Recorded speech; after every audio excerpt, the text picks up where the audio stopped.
Lesões da boca, Daniel Cunha. Bom, pessoal, a abordagem das lesões da cavidade oral sempre foi uma dificuldade grande para o dermatologista, e o Daniel é quem sempre tira essas dúvidas aqui para a gente, vai esclarecer esse assunto para a gente. Daniel é pesquisador aqui do INCA, detentor de um currículo invejável, como vão ver aí, ele é perito na cavidade oral. Ele é patologista oral de responsa, um dos melhores que a gente tem por aí. Daniel, obrigado mais uma vez. Muito obrigado pelas palavras, sempre um prazer estar aqui com vocês. Colaborar com a sessão de dermatologia para a gente é muito importante. Dentro da área de saúde é com certeza quem mais tem interação com a estomatologia, né? Então é quem mais contribui. A gente tem visto isso até com os alunos egressos daqui, né? Que acabam tendo uma visão também diferenciada dentro do que a gente costuma ver na própria dermatologia, avaliando mais cavidade oral. Acho que não só lábios, né? Até o lábio, geralmente vocês se sentem confortáveis. Quando chegou na cavidade oral, já tem um desconforto, né? É isso que a gente vai tentar tirar aqui hoje, falando sobre as alterações orais potencialmente malignas e o câncer de boca e orofaringe, tá? Primeiro, contextualizar um pouco o motivo de eu usar esse termo. Vocês vão ver o único profissional do Brasil que fica falando em alteração e não desordem. E eu vou explicar o motivo. Vocês devem ter ouvido desordem 1 milhão de vezes, né? Esse artigo aqui foi publicado até recentemente na Oral Diseases, com o orientador aqui, quem coordenou o projeto foi da minha banca de doutorado lá em Londres, inclusive. Um italiano que é excelente. Editor da revista, inclusive, dessa revista, que é muito bom, é uma das melhores revistas que a gente tem aí na área de doença de boca, Oral Diseases. E foca justamente na terminologia. Então, o termo desordem não deve ser usado na área de saúde. É muito interessante até para vocês, para a medicina. Desordem se aplica a caos no trânsito, tudo menos na área de saúde, né? Na odontologia, a gente tinha, por exemplo, vocês também, muitas vezes, devem acabar lidando com pacientes com isso. Vem mais para cá. Ah, tá, perfeito. No caso senão eu fico com medo de ficar só na frente. Aqui tá bom? Tá bom aqui? Ah, tá ótimo. Porque o termo desordem é um falso cognato, né? Quando você traduz direto do inglês. Disorder funciona em inglês, em português não funciona, né? Então, existem artigos, inclusive, de profissionais da medicina falando sobre isso, né? Que não deve se usar na área de saúde, de uma forma geral, né? Então, disfunção temporomandibular mudou justamente por isso. Usavam o termo desordem temporomandibular, né? Então, é muito importante a gente ter esse cuidado, né? Então, eu não gosto mesmo, e nesse artigo a sugestão foi que nas línguas europeias, no caso o português se enquadra para a gente, que a gente use o termo alteração, né? E agora explicando um conceito, alteração oral potencialmente maligna, né? Oral Potentially Malignant Disorder, em inglês, né? É o que englobava da antiga definição de doenças, né, que aumentam o risco do paciente ter um câncer, não necessariamente no local onde você tem alteração de lesão, e as lesões propriamente dito, que eram chamadas de pré-malignas, também pontuando um pouquinho, em termos de conceito, por motivo de terem tirado essa terminologia. Hoje em dia a gente não usa mais pré-maligna, é uma sugestão da OMS. A gente vai falar um pouco do Blue Book também, né? O livro da capa azul famoso, vocês conhecem o dermatológico, né? Que saiu há pouco tempo. E existe também o de cabeça e pescoço, né? O termo pré-maligno sugere que não se use, né? Não é desejável, porque se você fala que é pré-maligno, você está partindo do princípio, né, semanticamente, que vai transformar, né? E você tem um potencial de transformação maligna, não necessariamente vai sofrer transformação. Eu acho particularmente desnecessário, né? Mas enfim, só para vocês entenderem o motivo da OMS ter sugerido, né, não utilizar o termo. E aqui são as modificações em relação à nova classificação da OMS, que foi publicada nesse mesmo ano que a gente publicou esse livro do INCA, né, de diagnóstico precoce de câncer de boca, né, que eu vou mostrar para vocês também o link. E a gente, a edição online, mas em 2024 a edição física desse livro, desse Blue Book. Então, essas foram as pequenas alterações que foram observadas. Desculpa aí os erros de edição aí na mudança, tá? Mas aqui eram para ser umas setinhas e ficaram umas interrogações. tinha umas setinhas aqui, eu juro que tinha umas setinhas. E só para explicar que tanto fibrose submucosa, ceratose por tabaco sem fumaça, né, lesões palatinas associadas a hábito de fumo invertido, são quadros clínicos que a gente vê muito mais em países asiáticos, especialmente a Índia, não se enquadram muito na nossa realidade, mas é interessante, por exemplo, se vocês estiverem em um contexto atendendo pacientes imigrantes, sempre lembrar dessa possibilidade, né? Eles têm muito hábito de fumar noz de betel com areca, eles conseguem conciliar uma noz junto de um vegetal, os dois com potencial carcinógeno, né? Mastigando aquilo, então imaginem, né? Então o problema deles lá é muito maior do que o nosso, que já é grande, né? Só para vocês entenderem contexto, né? Durante o meu doutorado eu participei muito das clínicas e a gente via isso no dia a dia lá, porque tem muitos imigrantes, né? Mas a gente aqui não tem muito essa realidade, mas só para vocês saberem que, se por acaso, se vocês atenderem alguém que tem essa ascendência, lembrem-se disso também, não esqueçam, tá? E algumas inclusões que foram importantes, como leucoplasia verrucosa proliferativa, né? A gente vai falar também mais à frente. Lesões de liquenoides orais, sempre se falou muito em líquen plano oral, vocês... Na dermato é raro, né, ouvir isso, mas sua potencial transformação maligna, né, apesar de haver alguns casos ginecológicos, né, de líquen plano evoluindo para carcinoma de células escamosas, mas na cavidade oral é raro também, a gente vai explorar, e foi incluído lesão liquenoide oral, que são lesões que clinicamente são idênticas ao líquen plano, aquele aspecto que vocês conhecem bem rendilhado, esbranquiçado, né, as estrias de Wickham, só que também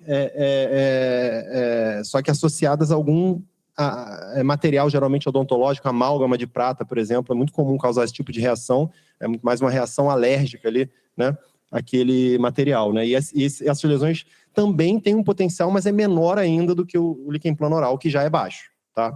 Então, mas o potencial de transformação maligna da leucoplasia também é baixo, teoricamente, e não é por isso que a gente não tem que tomar muito cuidado. Doença do enxerto contra hospedeiro, que é graft versus host disease, bastante vista aqui na odontologia. A gente tem o fluxo desses pacientes lá, né? Esses pacientes transplantados de medula óssea, então é importante também lembrar, se vocês tiverem isso na prática de vocês, né? É um quadro, apesar da triste realidade, né? Que geralmente esses pacientes têm uma expectativa de vida muito baixa, né? Então fica até difícil a gente ter estudos mais robustos para ter uma definição melhor do potencial, né? Mas a gente sabe que existe também esse potencial pela própria doença, esse quadro clínico, né? Essa patologia nesses pacientes, né? A reação, né? Daquela área em cavidade oral àquela medula recebida, né? E também síndromes. Isso não é novo, tá? Isso já é antigo, tem mais de 10 anos, mas eles acabaram incluindo de uma forma bem atrasada, né? A gente tem artigos de revisão de 2016 falando sobre isso, né? Desculpa, eu estava na sua frente. A gente tem que lembrar, apesar de raros, a maior parte dos quadros clínicos, né, de pacientes com câncer de boca são pacientes que não têm caráter hereditário, né? Apesar de a gente sempre fazer esse tipo de investigação, a gente sabe que esses quadros são extremamente raros, mas a gente tem que sempre ficar de olho também, né, quando a gente observar, né, que os pacientes têm uma anemia de Fanconi, de esqueratose congênita, xeroderma pigmentoso, Li-Fraumeni, síndrome de Bloom, ou telangiectasia ataxia, ou mesmo síndrome de Cowden. Mas isso aqui foi incorporado de forma bem tardia, mas desde 2016 já está bem estabelecido, né? E aí está a parte triste que eu sempre reforço a vocês. Não esqueçam de ver os lábios, tá? Isso para vocês é muito mais acessível até, e vocês têm muita prática com a pele, né? Lábios, a gente tem a alteração potencialmente maligna, que não é oral, é extra-oral, e por esse motivo absurdo, eles tiraram da classificação do OMS tumor de cabeça e pescoço, porque estava nas alterações orais potencialmente malignas, junto. Eles tiraram com o argumento de que é extra-oral. A gente está até trabalhando em publicações para contestar isso, porque é comum que a quelite actínica se estenda para a mucosa labial, né? O que quebraria esse argumento, inclusive, né? Então, acaba ficando intraoral também, né? Mas aqui, só para mostrar a vocês, né, isso aqui é um artigo, né, mostrando as atualizações, né, da nova edição da OMS, do Blue Book dermatológico, né? Isso é de interesse de vocês mesmo, né? E nesse artigo a gente mostra que segue, né, ainda super retrógrado ali, né, o que eles estão explorando, né? O argumento deles não, isso é com tumor dermatológico, não é com a gente, que é extraoral. Esse foi o argumento do grupo de estudo lá que fez o Blue Book. e a gente tem aí meia linha, né, para falar, quando fala de ceratoses actínicas, ele vai dizer ali que pode acontecer também em lábio inferior, quelite actínica. Acabou. É isso que tem de quelite actínica. Esse é o aprofundamento que eles querem de um quadro clínico que a gente teve, né, uma mestranda defendendo, a gente orientou eu doutor Lobão, há pouco tempo, um mestrado, a Liliane, e mostrando que tem 11 vezes mais risco de metástase do que um carcinoma de células escamosas cutâneo. Né? Então, como é que você vai negligenciar um quadro clínico desse? Né? Um carcinoma que evolui a partir de uma quelite. Né? Então, e agora, conceitualmente, a gente vai passar muito rápido, vocês provavelmente também já devem ter algum conhecimento, né? A definição do OMS segue bastante frágil, a gente tem ainda uma definição diagnóstico por exclusão, né? Então, uma placa branca, né, ou a mancha branca, que não pode ser classificada como nenhuma outra lesão conhecida, clínica ou microscopicamente, né, ela é uma leucoplasia. Tá? Vocês vão perceber que a mesma definição frágil também persiste para a eritroplasia, né? Só que a diferença é que é uma mancha vermelha. Né? Os locais preferenciais são assoalho de boca, língua e palato mole. Né? Lembrando que é um conceito clínico, vocês nunca vão ver um diagnóstico microscópico de leucoplasia. Tá? O diagnóstico microscópico ele é descritivo, vocês vão ver também pela figura que a gente tentou idealizar como mais atual de correlação clínico-patológica. É disparada a lesão cancerizável mais comum, né, por volta de 85% dos casos, e esse potencial de transformação maligna de 3% é bem controverso você definir, isso é o que está na literatura, né, no Neville, né, que é o livro mais adotado aqui, né, de patologia oral maxilofacial, mas varia bastante de acordo com a série, com a população que você estiver estudando, pode ser muito menos, pode ser muito mais, né? Então, é bastante questionável também, né? Ela é idiopática, a gente não tem uma causa definida, né? Uma etiologia bem definida, apesar dos fatores de risco serem os mesmos do carcinoma de células escamosas. Tabagismo potencializado pelo etilismo, radiação ionizante, né? Ou a ultravioleta. Então, pacientes também que foram submetidos à radioterapia de cabeça e pescoço têm que se preocupar. É bastante comum esse paciente ter, às vezes, até um segundo primário de boca, se ele fez tratamento com radioterapia, né? Então, tem que ficar de olho, né? Mesmo se aplica ao lábio. É mais comum em homens, faixa etária de 60 anos. A gente vai falar um pouco também sobre a redução de faixa etária. Isso é o que a gente costuma observar mais, né? E essas lesões ocorrem mais nessas localidades, podendo também, que eu já tinha citado, né? Mas podendo acometer, além do palato, o vermelhão no lábio, né? Dentro desse espectro de quelite actínica, tá? 90% delas já vai ter algum grau de displasia, né? Ou eventualmente até mesmo um carcinoma microinvasor, mesmo que sejam lesões discretas. Por isso que a gente tem que ficar realmente bastante antenado. Tá? E aqui é a figura que eu tinha comentado, correlação clínico-patológica. Essa é uma imagem clássica de um artigo de 91 do Bucco, né? Que é um patologista oral muito renomado dos Estados Unidos e, na verdade, é uma correlação clínico-patológica de leucoplasia de laringe aplicada para a cavidade oral. Isso foi adotado na maior parte dos livros mais importantes que se usa na patologia, e a gente, né, nesse livro, né, eu fui convidado para participar de um dos capítulos, né, do Manual de Oncologia de Cabeça e Pescoço, no diagnóstico precoce de câncer de boca, e a gente pensou, né, minha ideia, explorei a minha irmã lá, que mora em Londres, é designer, ela que fez esse desenho, atualizou o desenho, ficou bonitinho, né?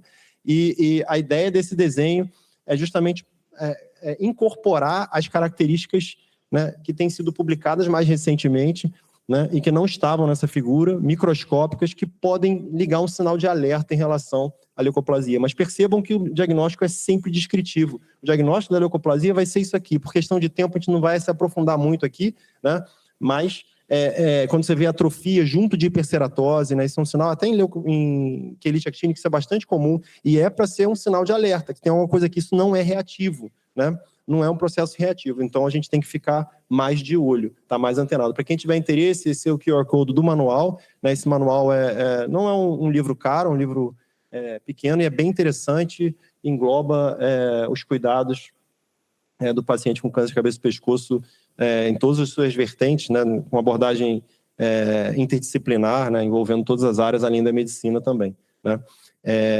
Idealizado pelo Grupo Brasileiro de Câncer de Cabeça e Pescoço, né? Que tem uma relação muito íntima com o LACOG, né, a divisão de cabeça e pescoço. E aqui só ilustrando um pouco a correlação clínica, que eu acho que vai ser mais interessante para vocês, né, e mostrando o que a gente costuma observar, né, desde os padrões de leucoplasia homogênea, que deu para perceber, né, aqui, apesar de eu ter falado que não deu para entrar em detalhe, né, as células epiteliais displásicas vão aumentando conforme, supostamente, a lesão vai ficando mais grave. Então, lesões com superfície verrucosa, né, ou nodular, né, são mais graves do que aquelas que são lisas, né, delgadas ou espessas e fissuradas, e aqui, branco avermelhado também é mais grave ainda, né, são as mais graves dentre as leucoplasias não homogêneas, que já são mais graves que as leucoplasias homogêneas, que são essas duas aqui, né? E aqui mostrando só um pouco, ó, do que a gente vê de leucoplasia lisa e delgada, seria mais ou menos esse aspecto clínico que vocês veriam aqui, tá? E espessa e fissurada aqui à direita, tá vendo? Então você tem os dois espectros aqui de leucoplasia homogênea. E aqui na leucoplasia não homogênea, a gente tem, né, uma leucoeritroplasia, né, componente branco, componente vermelho, tá? Então, que seria o quadro mais grave dentro de uma leucoplasia não homogênea. Boa parte desses casos aqui já são carcinomas, né? Às vezes carcinomas francamente invasivos, nem são microinvasores, né? Porque às vezes quando você pega a lesão, a alteração oral potencialmente maligna bem no início, você pode ver um carcinoma microinvasor. A lesão, o câncer começou, né? Que dentro de um quadro de diagnóstico precoce para câncer em específico é o melhor dos mundos, né? Mas é óbvio que é melhor você pegar só displasia, né? Uma displasia que já é mais preocupante, que já vai indicar intervenção cirúrgica. Pode ir me interrompendo, tá, gente? Pode.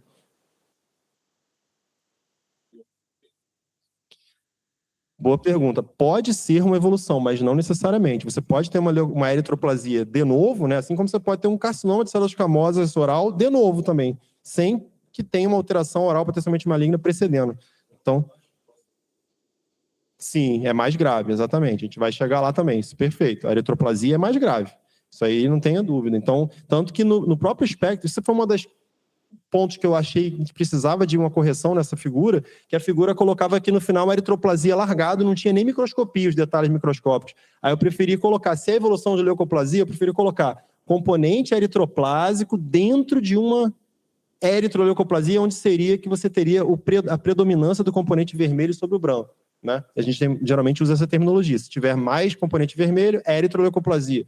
Se tiver mais componente branco, leucoeritroplasia. Mas as duas são igualmente mais graves, né? Os quadros mais graves dentre uma leucoplasia não homogênea, que seria o quadro de leucoplasia mais preocupante, né? E, obviamente, se você tiver uma eritroleucoplasia, ela é mais preocupante do que a leucoeritroplasia. Se você tiver uma eritroplasia somente, mais preocupante ainda do que todos esses quadros aqui, que eu nem coloquei, porque supostamente você poderia ter, né, mais um estágio ali, né, depois também, tá? Mas a microscopia vai ser muito semelhante, porque aqui é o componente eritroplásico mesmo que eu fiz questão de ressaltar. Se tiver uma lesão que seja uma eritroplasia plena, a microscopia vai ser geralmente essa aqui. E lembrando que isso tudo é uma possível correlação clínico-patológica. Você pode ter, por exemplo, casos como esses aqui, de leucoplasia homogênea, e eventualmente já um quadro mais grave que necessite. Aqui você não tem displasia moderada, aqui, por exemplo, na leucoplasia lisa e delgada, que seria esse quadro clínico desse canto aqui, né? Esses quadros aqui tendem a não ser muito graves, mas a gente já viu, por exemplo, úlcera começando aqui e já era um carcinoma, né? Então, a gente não tem como prever. Aqui é uma possível evolução, né? Mas não é uma verdade absoluta, tá? Então a gente tem que tomar sempre muito cuidado. Se viu úlcera persistente em lesão leucoplásica, tem que biopsiar e pegar a área de leucoplasia junto da úlcera, porque às vezes pega só a úlcera, também vem muita necrose, né? E acaba fugindo, não pega o tumor e acaba atrasando o diagnóstico, tá? Então tem que tomar cuidado com isso também. Aqui, para ilustrar vocês, paciente tabagista, adulto, idade avançada, homem, né, e aproximando, né, a gente tem leucoplasia. Olha como é que é delicada a leucoplasia lisa e delgada aqui, ó. É muito delicado, difícil distinguir do tecido sadio aqui, tá vendo? Mas aqui já é o quadro bem inicial de leucoplasia, ó, tá vendo?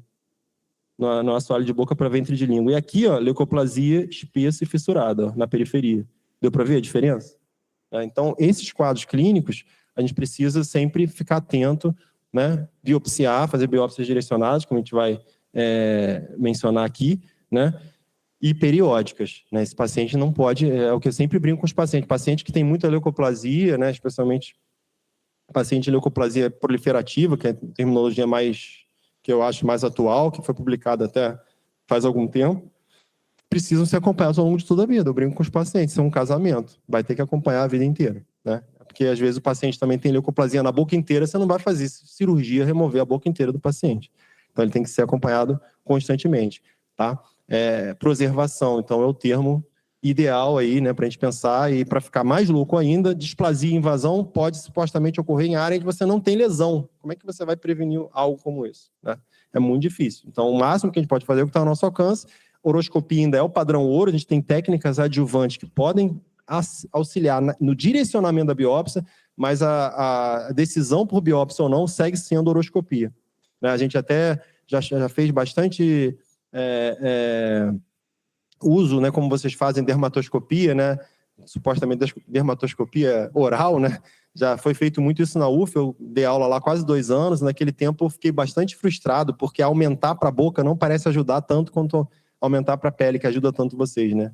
Então, é a triste verdade que foi vista lá em muitas dissertações e teses de doutorado, né? Então, segue sendo a clínica o padrão ouro, mas técnicas adjuvantes, como azul de toluidina, que é um corante tintorial que tem afinidade por ácidos nucleicos e vai marcar a proliferação celular, ou transiluminação tecidual, onde os tecidos normais emitem fluorescência. Se você tem perda de fluorescência, né, você sabe que tem algum distúrbio de proliferação, podem ser utilizados para direcionar a área que você escolhe a biópsia, mas jamais para decisão se vai ou não fazer a biópsia. Esse é até um artigo recente sobre isso. Não devemos usar para decisão final. Simplesmente, você já resolveu fazer a biópsia, agora você tentar selecionar melhor a área que eu quero fazer a biópsia. Aí você pode usar, né? Lembrando, muitas vezes, positivos, né? Se passa uma lesão reacional, você vai ter tecido de granulação ali, isso vai ter proliferação celular também, a proliferação celular normal do organismo, né, para reparo tecidual. Vai marcar positivo, e não é o que a gente quer, né?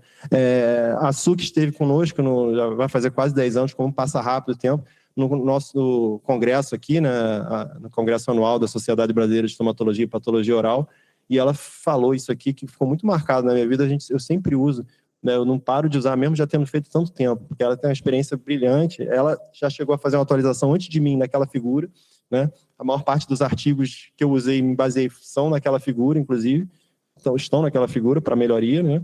16% das hiperceratoses benignas evoluem para carcinoma por serem subdiagnosticadas em virtude de apresentarem atipias citológicas mínimas, né? Então, assim, aquela mensagem, não devemos subestimar, né? Isso ela estava querendo usar de exemplo, o paciente que você abandonou lá, o paciente te abandonou porque você sinalizou para ele que não tem preocupação, aparece 2, 3 anos depois com carcinoma francamente invasivo, né, de vários centímetros na cavidade oral, né? Então, a gente não pode deixar de acompanhar esse paciente muito de perto, né? Acho que essa é a mensagem mais importante que a gente tem que sempre ter em relação às alterações orais potencialmente malignas. E as leucoplasias são as mais comuns, né? A gente vai ver muito mais leucoplasia do que eritroplasia na prática clínica, avaliando cavidade oral, com certeza. Essas biópsias diagnósticas devem ser realizadas em constância, a gente já falou, né? Esse acompanhamento é ao longo de toda a vida, né? E remoção cirúrgica é indicada, né? A partir de displasia moderada, indica cirurgia. Não vai ficar mais acompanhando, tá? Não tem motivo de você ficar acompanhando, porque realmente muitos quadros de displasia leve, eventualmente, pode se enquadrar em displasia, uma atipia inflamatória, né? Ou eventualmente o quadro não avança, mas a partir da moderada, a gente não convém mais ficar acompanhando, tá? E aqui é um quadro que a gente está até levando para essa SOBEP desse ano, que vai ser em Santos, né? Tem uma aluna de doutorado minha que está levando, né, uma leucoplasia em 2020. Percebam a evolução, né?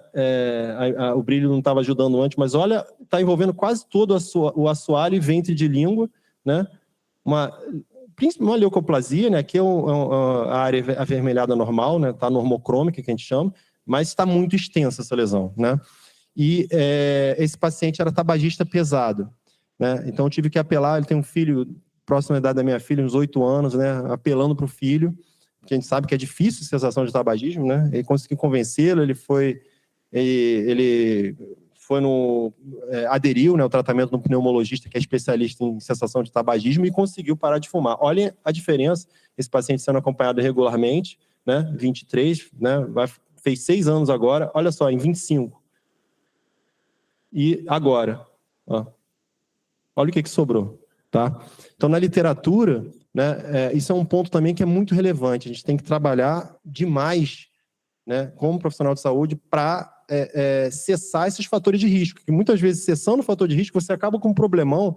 Se esse paciente tivesse que operar aquela leucoplasia daquele tamanho, né, seria né, um pós-operatório bem desagradável, provavelmente teria muita fibrose ali, o paciente teria um impacto em qualidade de vida muito importante, né? Então, isso também é um outro ponto que a gente tem que sempre levar em consideração. Se a gente conseguir eliminar os fatores de risco, eventualmente a gente pode conseguir controle dessas lesões, tá? Não é sempre que vai acontecer. Se cessou e não evolui favoravelmente, a gente tem que partir realmente para a intervenção cirúrgica. E a eritroplasia, né, mesmo princípio, né, ainda é muito frágil a definição diagnóstico por exclusão também, como a leucoplasia, né, uma mancha vermelha que não pode ser classificada como nenhuma outra lesão clinicamente. Essas sim, como o doutor Lomond já tinha até adiantado aqui, já é mais grave, né? Geralmente você já vai ter uma displasia epitelial importante, né? Ou mesmo um carcinoma in situ, né? Ou carcinoma de células escamosas. Carcinoma in situ, a OMS está sugerindo não usar. Na classificação passada, para a boca, estão sugerindo não usar. Na passada, eles sugeriram que carcinoma in situ deveria ser sinônimo de displasia epitelial intensa, né? Agora, o argumento deles é que se você não tem invasão, não tem como chamar de câncer. Mas isso vai contra o que a medicina entende, né? Em mama, em várias outras áreas, é super bem definido e super importante. E para o SUS se aplica mais ainda. Porque, às vezes, se você tem um quadro grave de alteração oral potencialmente maligna, que você viu que o epitélio está todo acometido com displasia, se você consegue dar um diagnóstico de carcinoma in situ, ele vai entrar na fila, né, para ser regulado e para ser tratado mais rápido, né, pela gravidade, deveria ser, né, então para a gente tem um impacto muito importante. Por isso que eu falo, a minha prática não muda, não é porque os grandes especialistas se uniram para tomar uma ideia ruim que eu vou adotá-la, né, a gente tem que ter sempre visão crítica.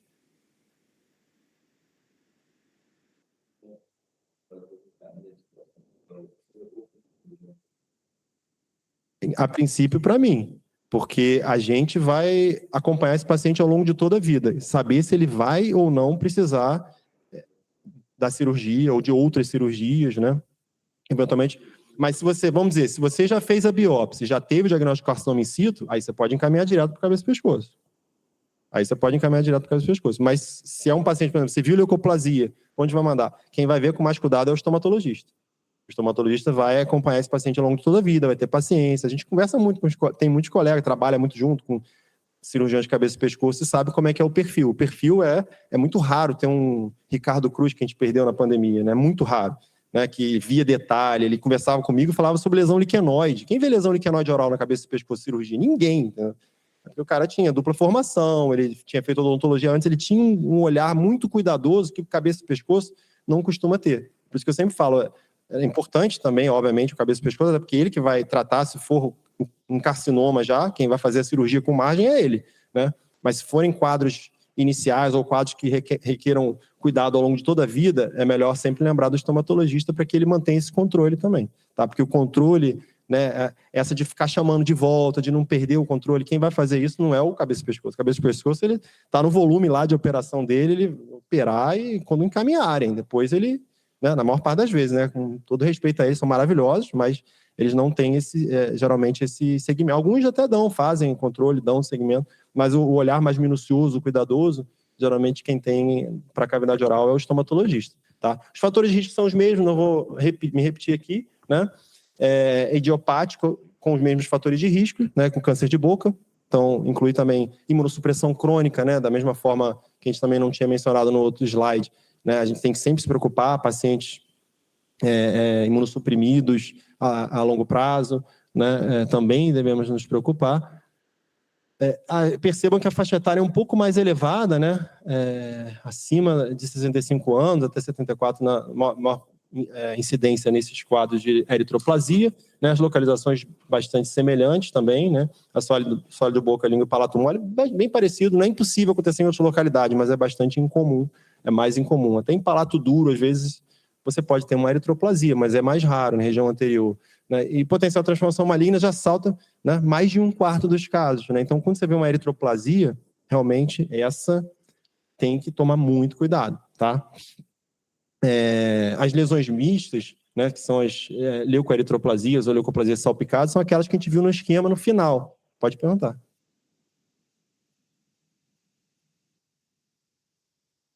Vocês podem fazer biópsia também. Se vocês tecnicamente se sentirem confortáveis de fazer biópsia, não tem problema nenhum fazer biópsia, né? E aí pode ser, dependendo se for, por exemplo, pacientes particulares, a gente pode receber e faz, né, particular, ou se for via SUS, existem diversas universidades que recebem material, posso ajudar vocês também a orientar para onde envia, né? Se for no contexto do SUS, né? Mas é importante, eu acho que o mais importante aí é tentar enviar. A gente tem essa falha até interna no próprio INCA, a gente não tem um patologista oral maxilofacial no INCA, né? Porque eu sou patologista oral maxilofacial também, além de estomatologista. Eu também dou os laudos microscópicos, mas não é minha função no INCA, né? Então, eventualmente, os patologistas de PAT me contatam, falam, eu sei que eu vou resolver teu problema, você vai resolver meu problema, aí quer conversar sobre um caso ou outro, mas na maior parte das vezes, os laudos acabam não sendo específicos, né? Porque o profissional ele não tem experiência na área, e os patologistas orais trabalham só com isso, né? Então eles têm mais vivência, mais experiência, né? Eu acho que só se for enviar para um outro local, só se atentem a isso, para tomar cuidado para que seja um patologista oral ou que seja um serviço de patologia oral e maxilofacial, entendeu? Porque aí vai ter mais cuidado em relação ao diagnóstico, entendeu? Tá? Vai ser mais específico, tá? É raro. Na gráfico de pizza lá da odontologia é o que tem menos. Disparado é o que tem menos. É raro. Não tem.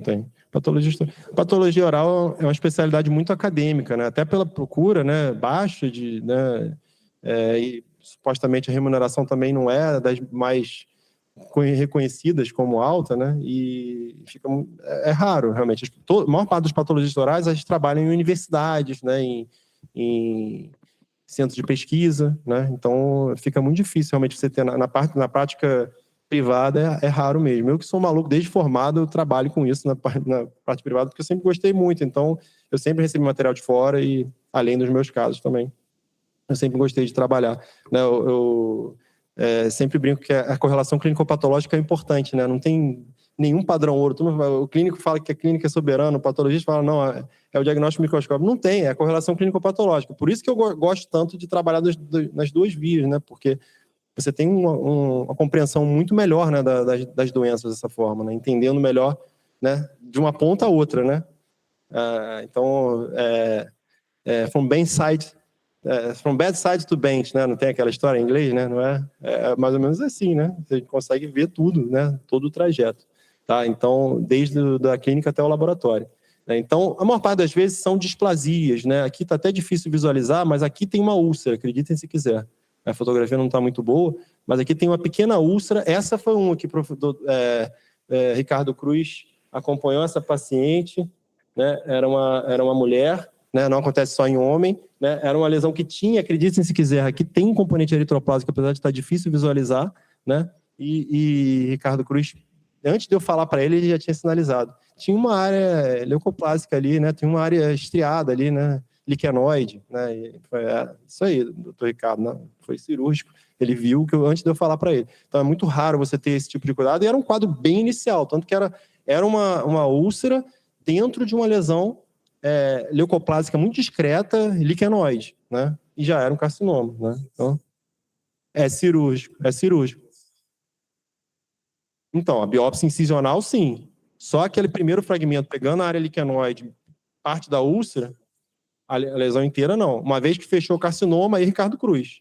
Ele que estendeu a cirurgia, né? Porque se não fosse nada, que era o mais provável, inclusive, não ia fazer nada, entendeu? O mais provável era que não fosse nada, que fosse algo traumático, borda lateral de língua, né? Trauma o tempo inteiro, né? Mas já era um carcinoma. Então, como era um carcinoma, aí você precisa de expansão de margem para tratar do câncer em si, é o cabeça e pescoço. Aí ele que vai estender a margem e fazer a cirurgia, né, mais extensa, mas não chega nem a ser uma hemiglosectomia, quando é um câncer bem inicial assim, é uma cirurgia relativamente tranquila, com prognóstico bem favorável, disfunções mínimas, o paciente não precisa nem fazer fonoaudiologia depois, né, a recuperação é plena de forma muito breve. Então, diagnóstico precoce tem esse outro lado favorável, né? Tipo, o prognóstico, além de melhorar o prognóstico, a qualidade de vida do paciente não é afetada, né? Que a realidade do Brasil é o oposto, a gente vai chegar lá. Aqui só para mostrar o falso positivo, né? O Velscope é o equipamento americano que faz essa transiluminação tecidual, né? Áreas de tecido linfóide vão ter perda de fluorescência sempre, né? Você tem lá tecido proliferativo o tempo inteiro, reativo, né? Anel de Waldeyer, né? Proteção, né? Não tem como não ter proliferação ali. Então tem que tomar bastante cuidado com o uso de transiluminação tecidual, né? E leucoplasia verrucosa proliferativa é um quadro mais preocupante que a gente tem dentro dessas alterações orais potencialmente malignas, porque são múltiplas placas brancas que vão se espalhando lentamente na cavidade oral, né? Acontecendo mais em mulheres, geralmente a faixa etária é muito semelhante às próprias leucoplasias, mas pode até ser um pouco precoce, né? Então tem que ficar de olho realmente, não necessariamente vão ser mulheres mais velhas, podem ser às vezes mulheres um pouco mais jovens, e esse crescimento que geralmente é exofítico e verruciforme, mas não sempre. Inclusive tem estudos que mostram, né, que é possível que a gente veja até um padrão menos verrucoso, mais plano, né? E não deve se excluir, porque muitas vezes se confunde isso com líquen plano oral, né, e deixa isso passar, né? Então tem que tomar bastante cuidado pelo potencial de transformação maligna elevado, né? Seja para carcinoma verrucoso, que é uma variante menos agressiva do carcinoma de células escamosas, ou propriamente para o carcinoma de células escamosas. Esse é o paper que eu tinha falado, né? Foi uma proposta Alessandro Villa, que é o único estomatologista de Miami, a gente acha que é um problema só aqui, mas lá é pior. Tem um estomatologista em Miami inteira. É o Alessandro Villa, um italiano, ele é excelente. E a Suk Bin-Woo, que é aquela fera lá da estomatopatologia de Harvard. Tem até um paulista aqui, o Fábio Alves. Leucoplasia verrucosa proliferativa, né, nessa série que 42 pacientes, foi um número razoável, né, e a maioria dos casos, boa parte dos casos, né, a maioria dos casos se comparado aos outros, né, 31%, né, não teve morfologia verrucosa, né? Então, como é que você vai chamar um quadro clínico de leucoplasia verrucosa proliferativa se a maioria não é verrucosa, né? Então, concordei muito com isso. Isso era uma frustração que eu tinha na clínica. Eu falei, caramba, eu vejo tanto caso que não é verrucoso, por que diabos leucoplasia verrucosa proliferativa? Isso não está errado, né? Eles propuseram que se chame de leucoplasia proliferativa. Achei bastante interessante e eu tenho adotado isso na minha prática, tá? Então, que podem evoluir para leucoeritroplasias, né? E evoluindo para o carcinoma. São quadros que são realmente muito complexos, né? Mais da metade, a totalidade dos casos eventualmente vão transformar para carcinoma de células escamosas, né? Com o passar do tempo, e elas vão se espalhando lentamente. É comum envolver gengiva, o rebordo alveolar remanescente, aqui está em gengiva essas áreas brancas, essas leucoplasias, né? E realmente é muito desafiador. Você dá o primeiro diagnóstico, você é o salvador. No segundo, você ainda está salvando. No terceiro, o paciente já começa a te culpar, né?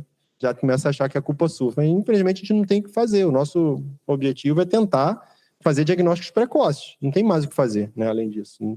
É muito complexo, né? Então, o maior problema é a perda de segmento. É o que eu sempre falo aos pacientes. Deixou de ir em mim, vai em outro estomatologista, pelo menos. Não deixa de acompanhar, né? Porque, às vezes, o paciente também acaba desenvolvendo, que o meu pós-doc adora usar o termo cancerofobia, né? Ela acaba desenvolvendo, né? E fica com pavor e vai e se deixa levar e não busca mais cuidado. Aí é pior ainda, né? Então, aqui só mostrando a evolução, né? Aqui a paciente já tinha apresentado um carcinoma de língua, né? E 1 ano depois já estava com a leucoplasia lisa e delgada no mesmo local, tá? Área liquenoide também evoluindo, né? Essas lesões de liquenoide. Às vezes são muito discretas, ó, tá vendo? Isso aqui é 1 ano de evolução, aqui 1 mês de evolução, né? Essa lesão liquenoide aqui, né? Então, as lesões, às vezes, são realmente muito discretas. E a gente tem que ficar de olho em todas elas, né? Todas elas acompanhando clinicamente de forma cuidadosa. E em relação ao câncer de boca, a gente tem, né? A gente já tinha mencionado, os fatores de risco são os mesmos para as alterações orais potencialmente malignas. A diferença é que o HPV para de orofaringe, né? Lembrando que para a orofaringe, a gente tem no Blue Book, eles incluíram o HPV em cavidade oral. Eu achei, inclusive, mais um erro que eles cometeram lá. A gente não usa isso para rotina, né? Seria muito mais para pesquisa do que para rotina. Inclusive, quando colegas pedem para eu testar, mesmo casos que não são meus, colegas que me abordam como patologista, pedindo para eu fazer testagem de HPV em câncer de boca de algum paciente deles, eu falo que, desculpa, é algum protocolo de pesquisa? Aí confirma que não é, como eu imaginava, fala, não vou testar. Eu não testo. Porque você vai criar mais um problema. A gente não tem nenhuma diretriz, não vai contribuir em nada para o prognóstico, para o diagnóstico, né? Só vai assustar o paciente já vai ficar em pavor que está com HPV, né? naquele tipo de neoplasia, só que a cavidade oral não tem o mesmo impacto ainda, pelo menos do que a gente conhece da literatura, como tem para a orofaringe, que até já teve agora escalonamento do tratamento, né, para a orofaringe, né? Então o prognóstico geralmente é melhor quando há envolvimento de HPV para a orofaringe. Para a boca, a gente não tem ainda essa definição, tá? Muitos casos anualmente, né, no Brasil, essas estimativas do INCA só reforçam, né? Inclusive chegando a estar entre os 5 mais comuns no Sudeste, entre os homens, né? Então são números bem alarmantes. A gente tem mais ou menos aí 1/3 de óbito, né? E diagnóstico tardio. Essa realidade, a gente tem publicado artigos sobre essa temática já faz um tempo aqui também, né? E é muito triste, né, a realidade, né? A gente tem visto que o prognóstico é sombrio, especialmente pelo diagnóstico tardio, né? Geralmente estadiamentos avançados, o paciente quando chega para tratar já tem um tumor imenso, né? Às vezes nem é indicação mais de cirurgia, já vai direto para HC4, né? Muito triste, né? Então é a triste realidade, além de a gente ter visto esse aumento de casos de base de língua em pacientes acima de 50 anos, que poderia ser já um retrato, né? Já vai fazer quase 10 anos, foi quando eu entrei no INCA, pode ser um retrato do envolvimento do HPV, só que a gente não teve como provar porque não testava HPV ainda na época, né? É parte triste também. A gente levou muito tempo, nos Estados Unidos já se fazia, né, testagem padrão, toda lesão de orofaringe era testada, mas a gente demorou bastante, ela está meio que engatinhando aqui, né?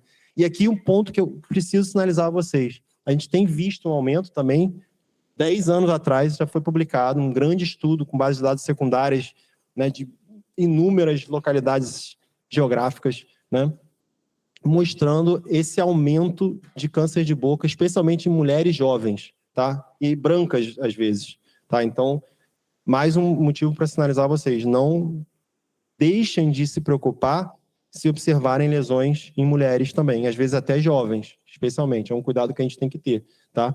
Aqui é do nosso livro do INCA, né? A gente retirou isso aqui do Globocan, né?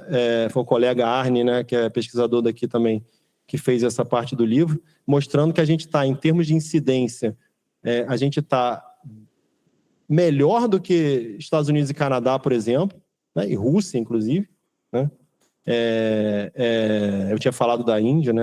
A Índia, obviamente, muito pior, a Austrália, e a mortalidade é pior, né? Isso reforça, né, o quê? Retrato do nosso diagnóstico tardio, né? Certamente é um retrato do nosso diagnóstico tardio, né? A nossa mortalidade só não é pior que a Índia, né? A Índia é pior que a gente, mas, e Rússia também, e leste europeu, mas Canadá e Estados Unidos, eles têm mais casos e a mortalidade é menor. Por quê? Fazem mais diagnóstico precoce, né?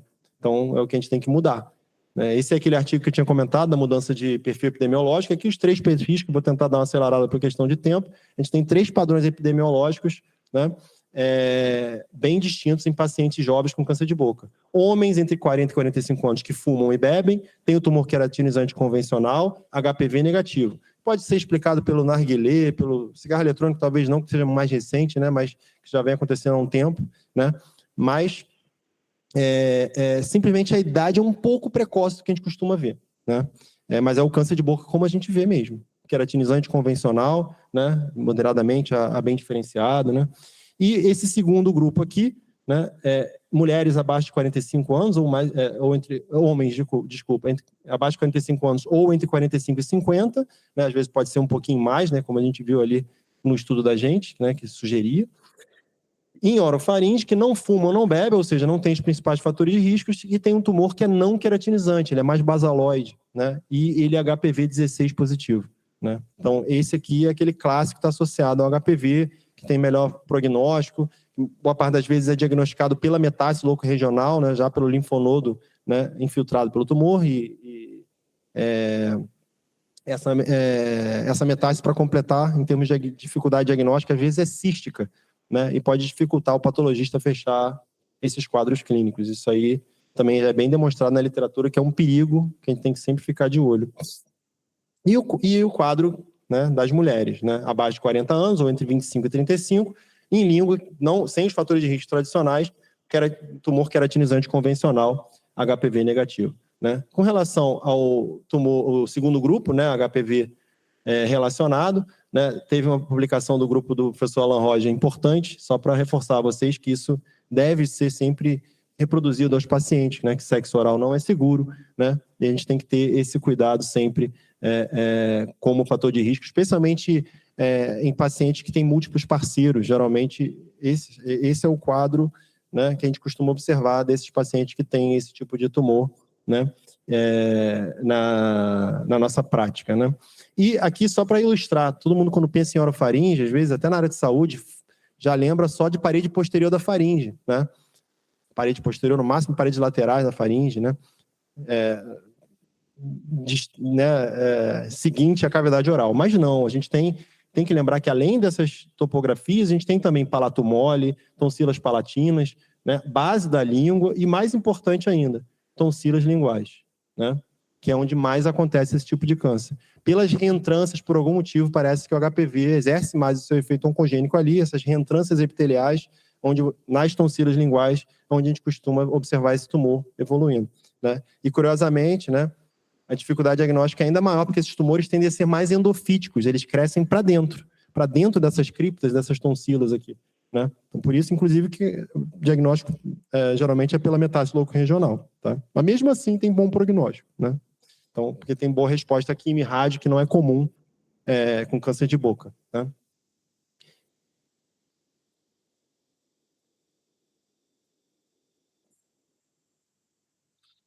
Boa pergunta. Ainda não, aparentemente ainda não. Ainda mais no Brasil, né? Não, mas mesmo fora, uma boa pergunta. Certamente vão vir bons estudos aí, mas é porque mesmo já faz um tempo, né, que a vacina foi adotada, né? Principalmente fora do Brasil.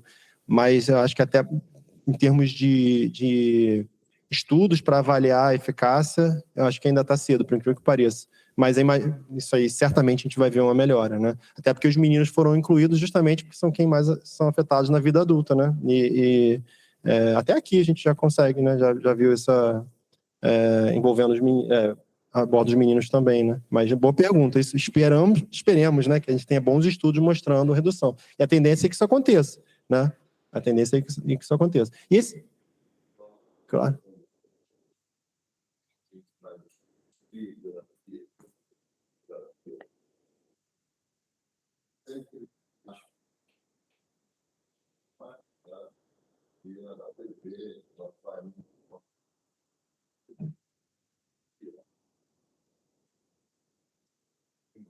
Com certeza. De preferência, inclusive, a que ficou mais adotada na pandemia, né? A PFF2, né? Idealmente ela, né? Porque ela vai filtrar bem melhor do que uma máscara cirúrgica, né?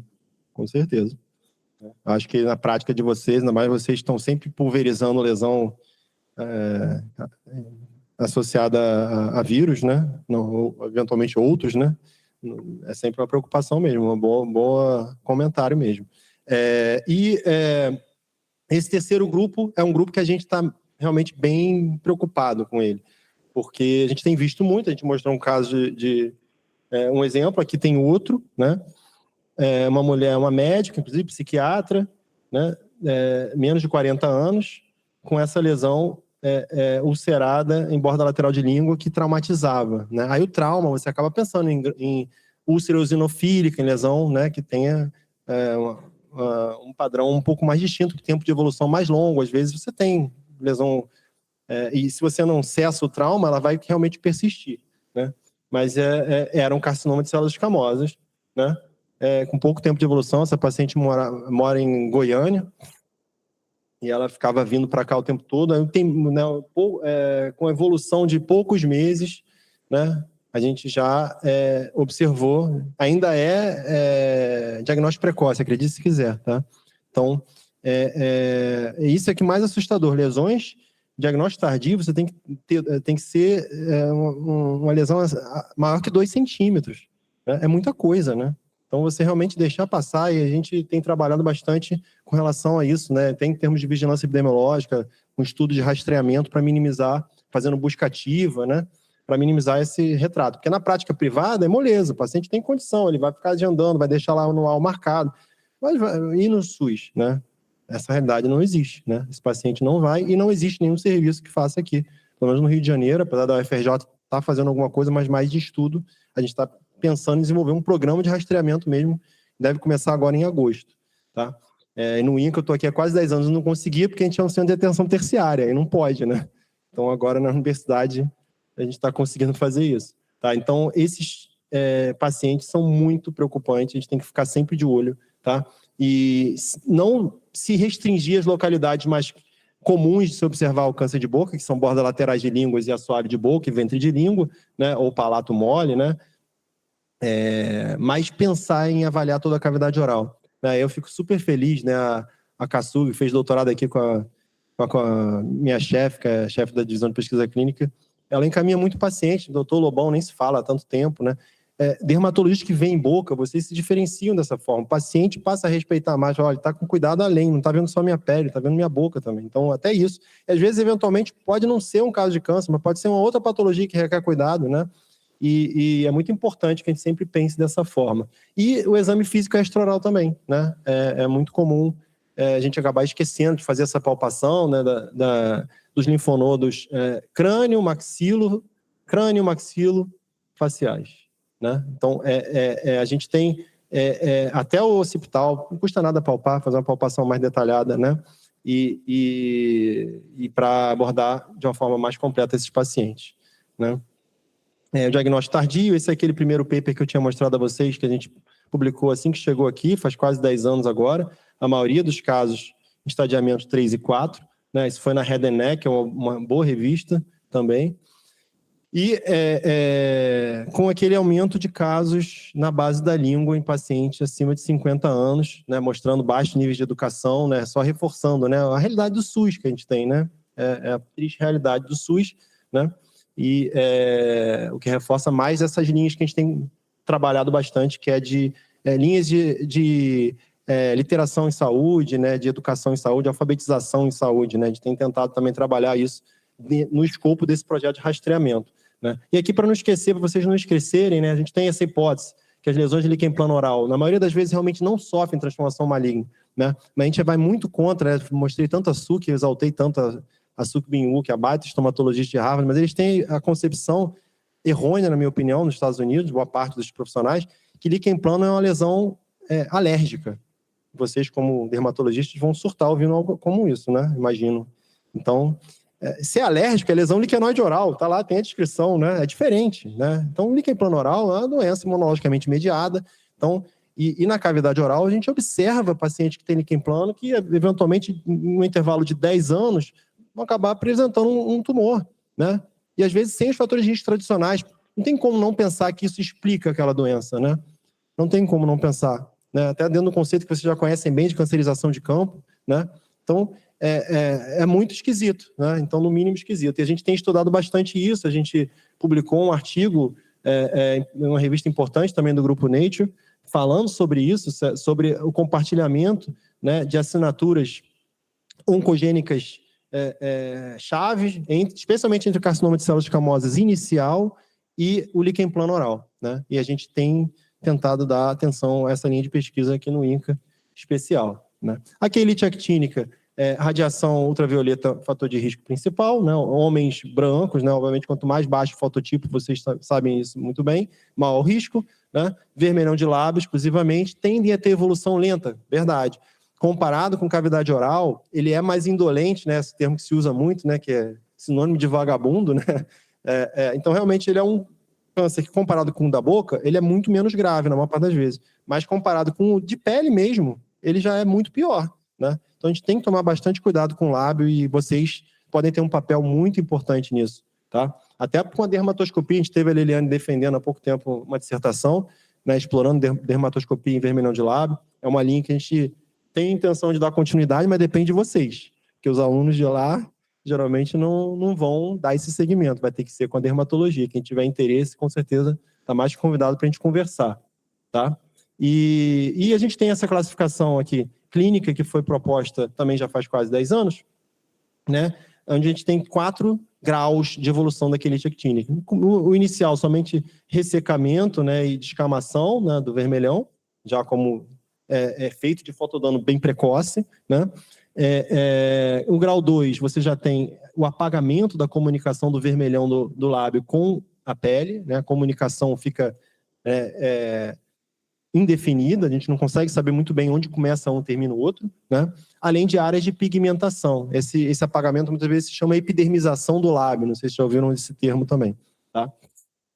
No grau 3, você já tem placas brancas, né? Não são efélides, tá? Tomar cuidado. Se o paciente tem efélide, tem que lembrar de prestar atenção disso. a pigmentação ela é distinta, né, e associada a esse quadro de apagamento de comunicação entre o vermelhão e a pele, né? Lembrando que é uma semimucosa, né? Tão delicado quanto a mucosa está para fora. É o que a gente sempre reforça aos pacientes, tem que tomar muito cuidado, né, com o vermelhão labial, né? Assim como cuidam bem da pele, tem que cuidar também do vermelhão labial, tá? E aqui a gente tem já as placas brancas no grau 3, né, que podem muitas vezes se estender para a mucosa, que está aqui no grau 3, até a descrição que comprova que a OMS errou lá ao tirar do Blue Book, né, a quelite actínica como potencialmente maligna oral. E o grau 4, essas áreas de úlcera que não cicatrizam. A úlcera persistente. Às vezes, mesmo com uma pequena úlcera, muitas vezes associada a essas placas brancas, e não cicatriza. A maior parte das vezes já é o carcinoma, né, um carcinoma microinvasor. Tá? A microscopia, às vezes, ela engana. Boa parte dos quadros que você biopsia pode ter só essa elastose solar, que é essa degeneração do colágeno, né, pela radiação ultravioleta, e atrofia epitelial, né, às vezes até sem displasia. A atrofia com hiperqueratose é aquele quadro que eu mostrei lá, bem inicial, que tem que ligar o sinal de alerta. Isso não é reativo. Tem alguma coisa acontecendo ali que preocupa, né? Então, isso eu acho que é muito importante vocês lembrarem, né? Viu atrofia e hiperceratose, isso não é algo que a SUC descobriu, não. Na verdade, já ocorre para outras topografias, especialmente trato digestório baixo, e ela acabou adotando para a boca. Foi muito inteligente da parte dela, e realmente a gente acaba vendo muito e é relevante, é uma informação relevante, né? Mas tem que sempre acompanhar. A gente teve casos, por exemplo, do estudo da Leliane, que eram quadros clínicos discretos, não aparentavam gravidade, a microscopia foi grave, né? Então já reforça. Tem, no mínimo, manter um acompanhamento muito mais próximo, mesmo que a clínica não sugerisse gravidade, né? Se você viu que a microscopia está mais grave do que sugeria a clínica, né? No mínimo você reduzir o tempo de acompanhamento, né? Aqui a adesão dos pacientes às vezes é complicada, né? Às vezes até entrar em contato com os pacientes, né? É bem complicado. Mas, enfim. E aqui só ilustrando o ressecamento, né? Clássico, que seria o componente de grau 1, né, o apagamento, a epidermização do lábio, né, você não consegue, totalmente perdeu aqui referência, né, a quantidade de pele onde era para ser vermelhão do lábio, né, que seria componente de grau 2, a placa branca, na outra imagem vai ficar melhor, ó, a placa branca que seria componente do grau 3, né, e a úlcera que não cicatriza, né, todos os componentes, até o grau 4, né, e essa paciente, uma paciente próximo dos 80 anos, né, tinha, que bom que foi feito com uma margem bem extensa, né? Porque tinha um tumor francamente invasivo que chegava praticamente ao músculo. Olha aqui a distância para o músculo. Quase chegando no músculo, né?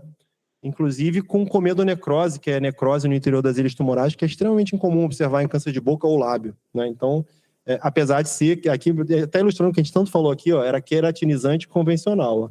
Tem as pérolas de queratina aqui, também vocês devem estar bem acostumados de observar isso nas aulas, né, de vocês, tá? E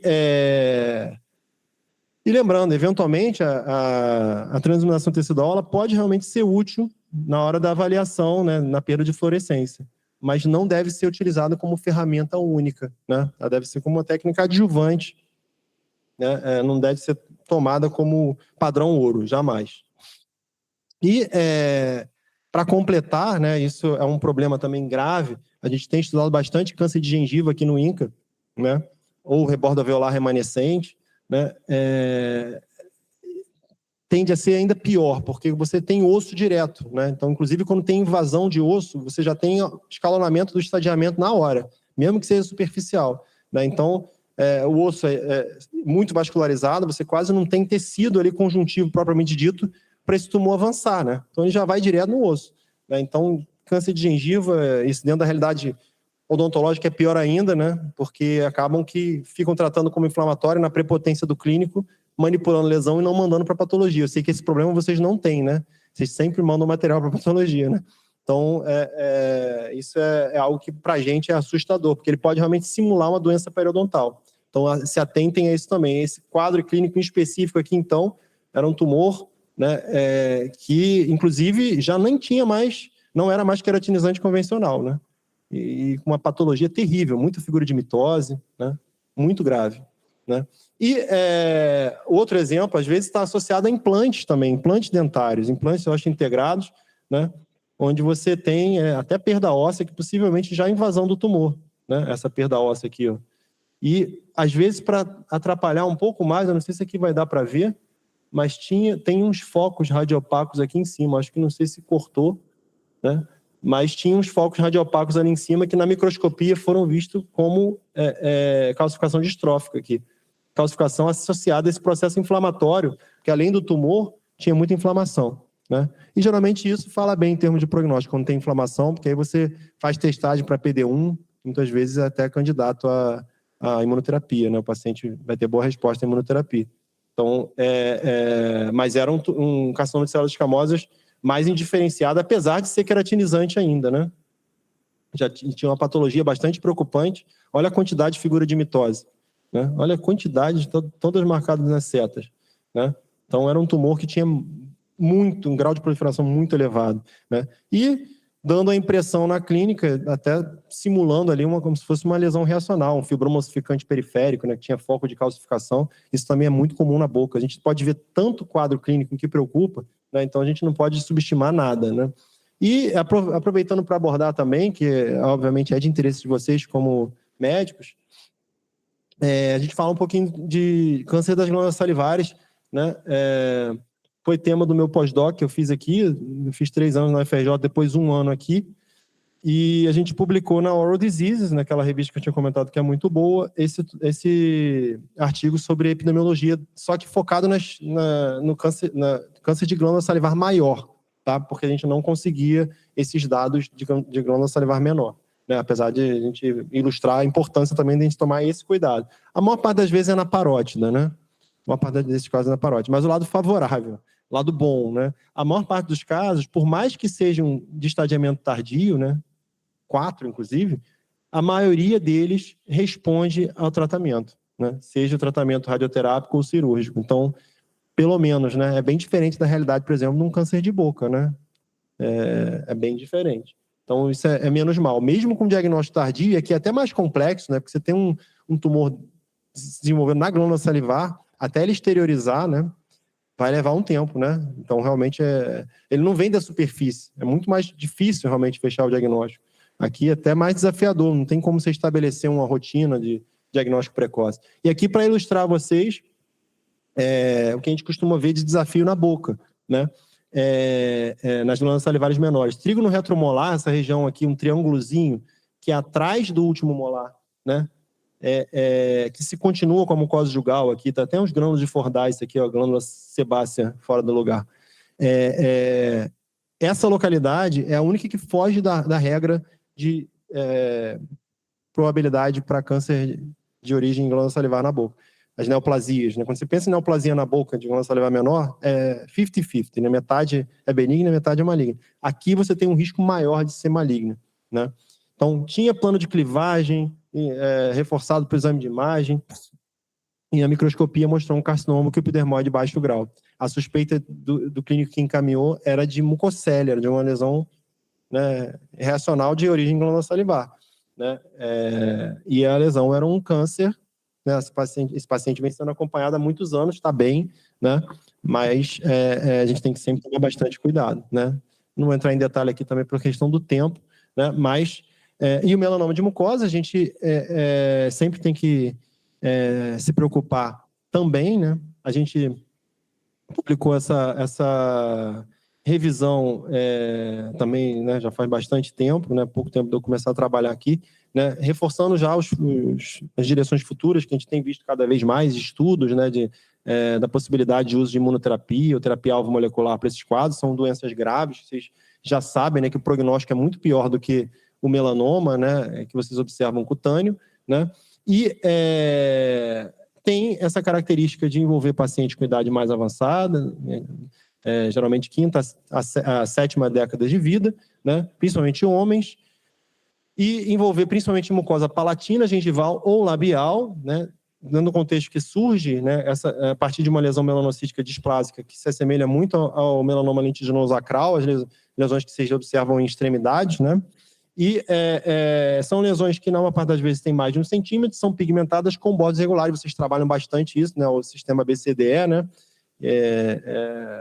E a gente tem que se preocupar com lesão pigmentada de uma forma geral na boca. O que a gente acaba direcionando para os pacientes e para os colegas clínicos, viu lesão pigmentada, se não for biopsiar, encaminhe para quem biopsia. Porque não convém ficar acompanhando lesão pigmentada na boca. Elas são isoladas, elas não são comuns como na pele, que você pode fazer um mapa dermatoscópico, acompanhar esse paciente.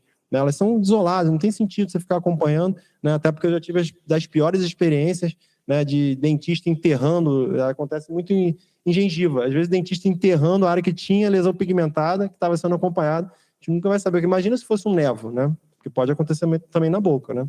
Então, não se preocupar só com nodularidade e áreas de hemorragia, né? Que são, obviamente, quadros mais graves. O tempo de evolução, vocês sabem bem, é extremamente curto, né? As lesões na ordem de grandeza de semanas já tendem a evoluir de forma muito significativa, né?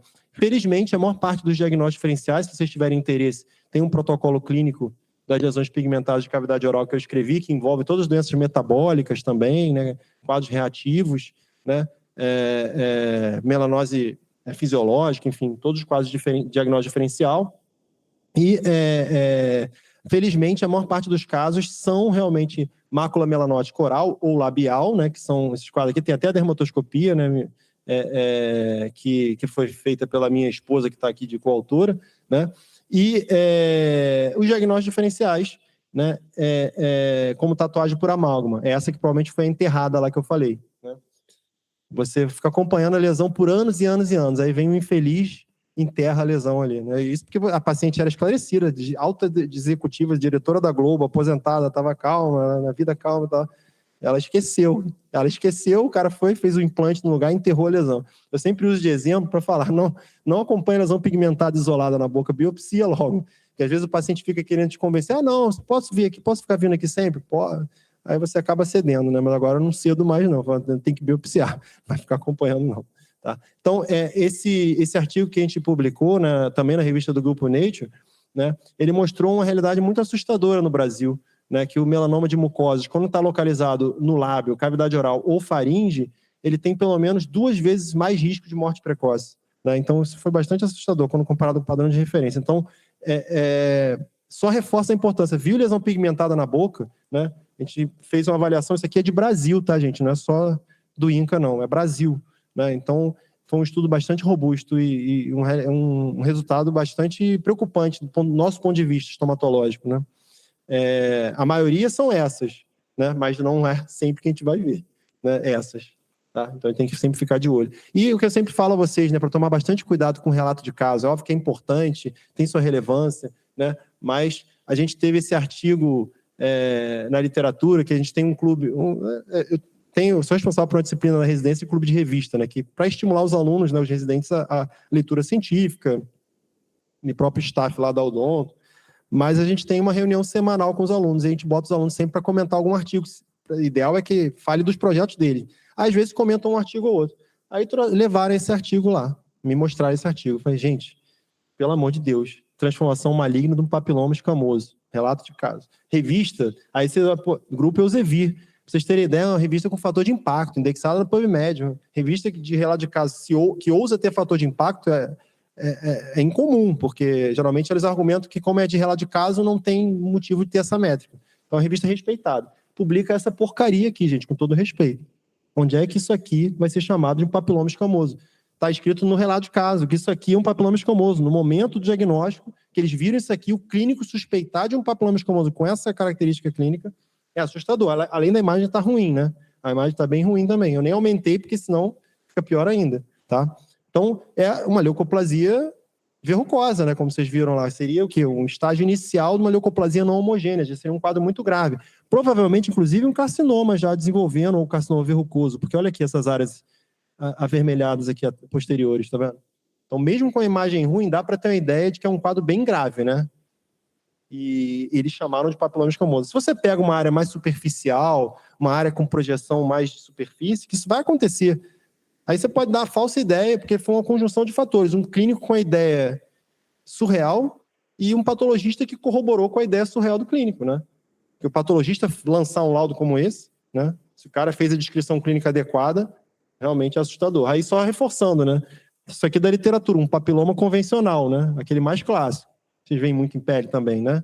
é uma lesão pedunculada, pediculada, com aspecto em couve-flor, digitiforme, não é isso? Que vocês estão bem acostumados a ver, né? O paciente tem uma péssima higiene oral, inclusive, né? Do artigo aí. Mas, e aqui um papiloma mais incomum, como a gente já viu lá no consultório, né? Às vezes você pode ter um papiloma também mais atípico, que realmente seja céssio, né? Que tenha projeções de superfície, que não seja esse padrão clássico em couve-flor. São lesões isoladas, né?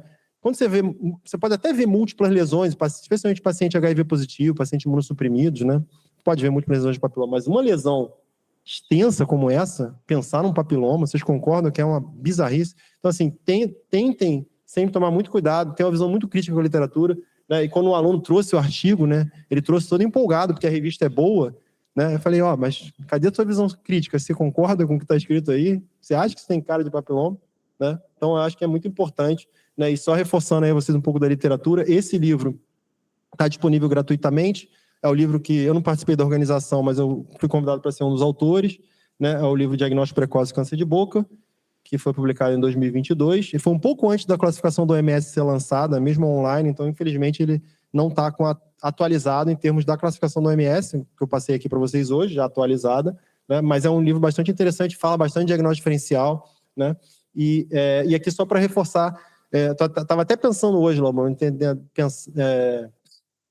na possibilidade de a gente explorar isso para dermatologia. O mesmo estudo que foi feito lá na Unicamp, que eu participei como colaborador deles, né, a gente pensar em fazer alguma coisa para dermatologia, porque isso aqui foi estimando, né, o fardo, né, do câncer de boca e alterações orais potencialmente malignas na prática odontológica brasileira. Eu pensei da gente fazer alguma coisa com a dermatologia, porque eu imagino que a gente tenha também resultados, no mínimo, interessantes, né?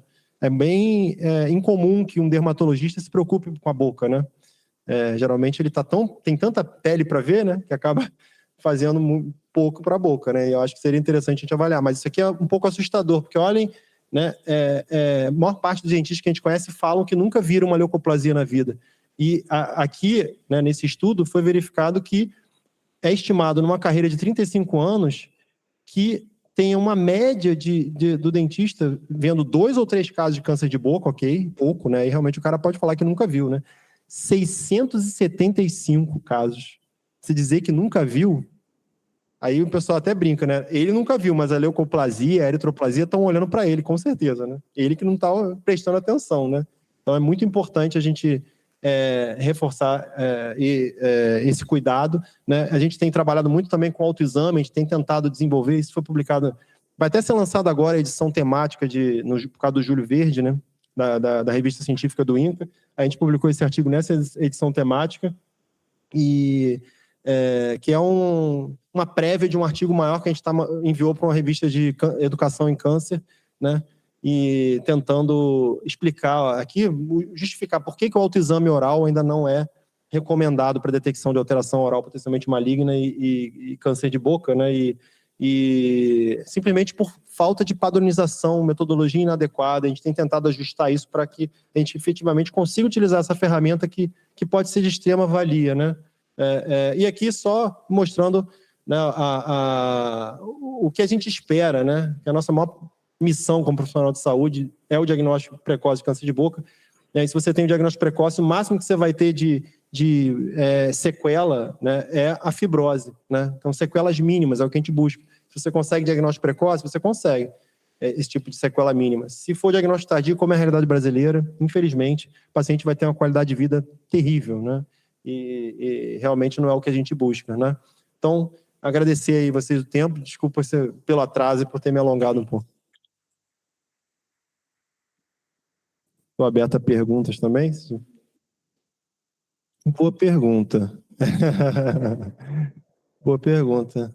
Talvez, por conta do envolvimento do HPV e o HPV causar muitas lesões genitais, né?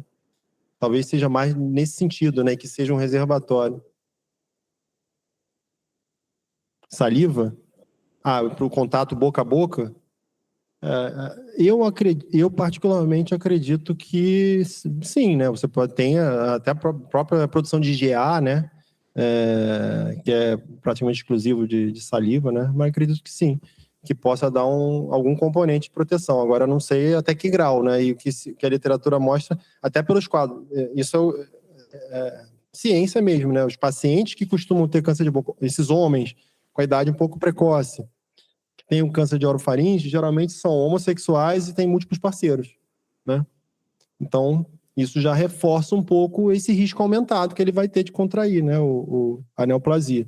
Mas é claro, né, se for para pensar, né, mononucleose infecciosa, né, não recebe o nome de doença do beijo à toa, né, o pessoal até brinca no carnaval, né, os riscos, obviamente, aumentam. A contaminação, o risco de contaminação de infecção com beijo existe, né, talvez não para o HPV ou, eventualmente, risco vai ter.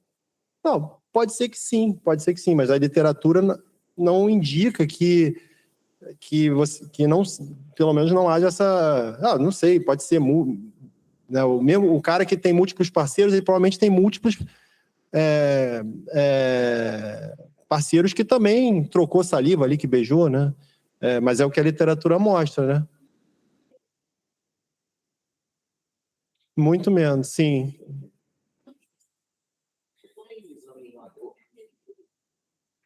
Isso é fato.